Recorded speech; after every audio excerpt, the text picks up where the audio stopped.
Assalomu alaykum hammaga. Sizlar bilan Yoqubjon Salimov va bugun biz sizlar bilan tushda o'lgan odamning ko'rish qanday ma'noni anglatishi haqida gaplashamiz. Video boshlanishidan oldin unga bir dona like va obuna bo'lish tugmasini bosib qo'ying. O'zingizni qiziqtirgan savollar bo'ladigan bo'lsa yoki qandaydir tush ta'biriga izoh kerak bo'ladigan bo'lsa, kommentariyada yozib qoldiring. Agar short videomizni ko'rgan bo'lsangiz, u yerda aytgandim, bu video ko'plab qismlardan iborat bo'ladi va bu esa uning to'liq shakli. Xo'p, bilamiz xalqimiz orasida bu tush juda ham ommabop, ko'pchilik o'lgan odamni tushida ko'rgan bo'lishi kerak, kamida bir marta bo'lsa ham. Xo'sh, bu nimani anglatadi? Biz albatta islomiy ulamolarning fikriga quloq solamiz, mazhabimizdan kelib chiqib va umuman olganda tushda o'lgan odamni ko'rish nimani anglatadi? Birinchi navbatda agar tushda o'lgan odam kulib turgan, quvonchli bo'ladigan bo'lsa, bu hayotingizda bo'ladigan keladigan g'am usullardan qutulish, baxtga erishish, saodat degan ramzlarni bildirar ekan. Shuningdek,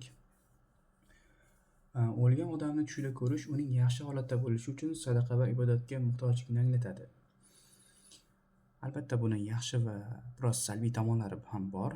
Albatta biz tush ta'biridan faqatgina xulosa olamiz. Uni aynan mana shu narsa hayotimizda sodir bo'ladi degani emas, shunchaki xulosa va undan qandaydir ma'noni olish maqsadida biz tush ta'birlarini ko'ramiz. Shuningdek, agar tush ko'rgan kishi tushida o'lgan odamni ko'rsa va u bilan salomlashsa, bu aslida yaxshi mavqega erishishiga imkon beradigan ko'p pul ishlashini anglatadi. Ya'ni bu ijobiy ma'noda ko'proq pul topishingizni, yaxshi mol-mulk kelishini anglatadi. Va ko'pchilik tanigan Ibn Sirin, mashhur islom ulamosi, ya'ni tush ta'biri bilan shug'ullanuvchi shaxs Ibn Sirin shuni ta'kidlaydi. Ibn Sirinning o'lganini tushda ko'rish, ya'ni o'lgan kishini tushda ko'rish bu xonadon ahliga baxt, xotirjamlik kelishiga, tush ko'rgan kishi ba'zi ijobiy voqealarga duchor bo'lishiga dalolat qiladi. Shuningdek, o'lgan odamning tushida kulayotgani haqidagi tush marhumning bu dunyoda sog'liqligi tufayli keyingi dunyoda barakali bo'lishini ko'rsatadi.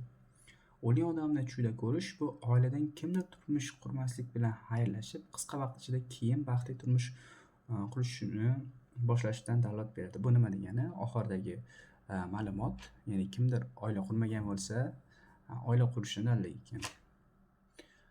O'lgan odam haqida tushning talqini. Tushda yolg'iz ayolning o'lganini ko'rish yaqinda unga yordam beradigan, unga eng yaxshi hamroh va er bo'ladigan yaxshi odamga uylanishiga dalildir. Bokira qizni tushda o'lgan odamni tushda ko'rishi uning kelgusi davrda ro'zg'origa keng va mol-ko'l bo'lishidan, baxt va farovonlik holatida bo'lishidan dalolatdir. Agar yolg'iz ayol tushda o'lgan odamni ko'rsa, bu uning kelgusi davrda xabardan keyin unga yetib borishiga ishora qiladi. Bu uning baxtiga va ishonchiga sabab bo'ladi. Bokira qizning tushida o'lgan odamni ko'rayotganini, uzoq vaqtdan beri orzu qilgan va izlayotgan narsasiga yaqin erishishini anglatadi. Ya'ni bokira qizning tushida o'lgan odamni ko'rayotganini ko'rsa, u uzoq vaqtdan beri orzu qilib, xohlab kelayotgan narsasiga erishishini anglatadi. Va shuningdek, endi tush ta'birlari holatga qarab, kishiga qarab farq qiladi. Ya'ni shaxsdan kelib chiqib bunga ta'bir qilish to'g'ri bo'ladi. Misol uchun, turmush qurgan ayol uchun o'lik odam haqidagi tushning talqini bor. Bunda nima deyiladi? Turmush qurgan ayolning o'lgan odamni tushida ko'rish uning boylikka o'tishiga va qisqa vaqt o'tgach katta boylikka erishishiga ishoradir. Ya'ni bir qancha vaqt kishi boylikdan to'planib keyinchalik ulkan bir katta miqyosdagi boylikka erishishini bildirar ekan.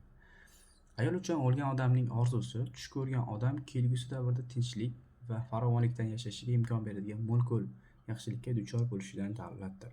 Turmushga chiqqan ayolning tushda o'lgan odam eriga xotirjam va barqaror hayotini ta'minlay olishini va unga qayg'uga olib keladigan hech narsaga duchor bo'lmasligini anglatadi. Albatta bilganingizdek, bu farovon turmush tarzi.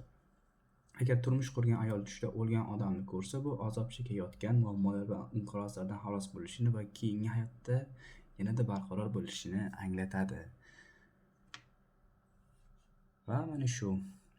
Endi homilador ayol uchun ham bu alohida ta'birga ega ekan. Misol uchun, o'lgan homilador ayolning unga nimadir deyotganini ko'rish, u o'zining homilaning sog'ligini saqlash va ibodat va zikrlar orqali emlashi haqida hamkorlik qilish kerakligini ko'rsatadi. Ya'ni bu nima degani?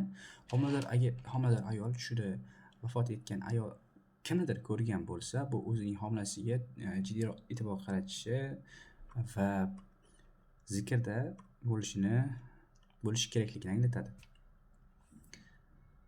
Ajrashgan ayol uchun o'lgan odam haqidagi tushning talqini. Marhumni tushida ajrashgan ayolning kulayotganini ko'rish, tashvish va qayg'ularning to'xtatishi, u haqida azob chekayotgan barcha salbiy narsalarni yo'q qilishi, qulaylik va baxtning yechimlaridir.